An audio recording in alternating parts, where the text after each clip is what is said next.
బాన్స్వాడ డివిజన్లోని బీర్కూర్ మండలం కిష్టాపూర్ గ్రామంలోని ఓ రైస్ మిల్లులో సోమవారం 38 సంచుల పీడీఎస్ బియ్యం రెవెన్యూ అధికారులు పట్టుకున్నారు.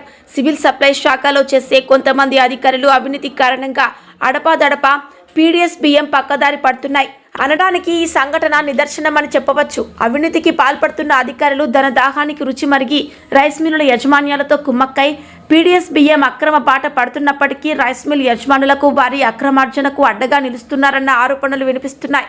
ఇప్పటివరకు పీడీఎస్ బియ్యం మొన్న పోతంగల్, నిన్న దుర్కి, నేడు కిష్టాపూర్ గ్రామంలో పట్టుబడ్డ పీడీఎస్ బియ్యంపై సివిల్ సప్లై డీటీలు కేసులు నమోదు చేసిన ఘటనలు అతి తక్కువ. దుర్కి గ్రామంలో పోలీసులు పట్టుకున్న డీసీఎం కేసులో వారు బహిర్గతంగా రైస్ మిల్లులకు తరలిస్తున్నామని చెప్పిన విషయం తెలిసిందే. పీడీఎస్ బియ్యం ఎక్కడైనా రైస్ మిల్లులో పట్టుకుంటే దానిపైన విచారణ జరిపి ఆ బియ్యం పీడీఎస్ బియ్యమా రైస్ మిల్ బియ్యమా అని ధృవీకరణ చేయవలసిన పని సివిల్ సప్లై డీటీలపై ఉన్నప్పటికీ ఈ విషయంలో సివిల్ సప్లై శాఖలో పనిచేసే కొంతమంది డీటీలు రైస్ మిల్లుల యజమానులతో ముందుగానే కుమ్మక్కై పట్టుబడ్డ బియ్యాన్ని పీడీఎస్ బియ్యంగా చూపించకుండా రైస్ మిల్ బియ్యం అని చెప్పడం వల్ల భారీ ఎత్తున పీడీఎస్ బియ్యం దందా విచ్చలవిడిగా కొనసాగుతుందని విమర్శలు వినిపిస్తున్నాయి. తాజాగా కామారెడ్డి జిల్లా బాన్స్వాడ నియోజకవర్గం బీర్కూర్ మండలం కిష్టాపూర్ రైస్ మిల్లులో పీడీఎస్ బియ్యం సోమవారం అధికారులు పట్టుకున్నారు.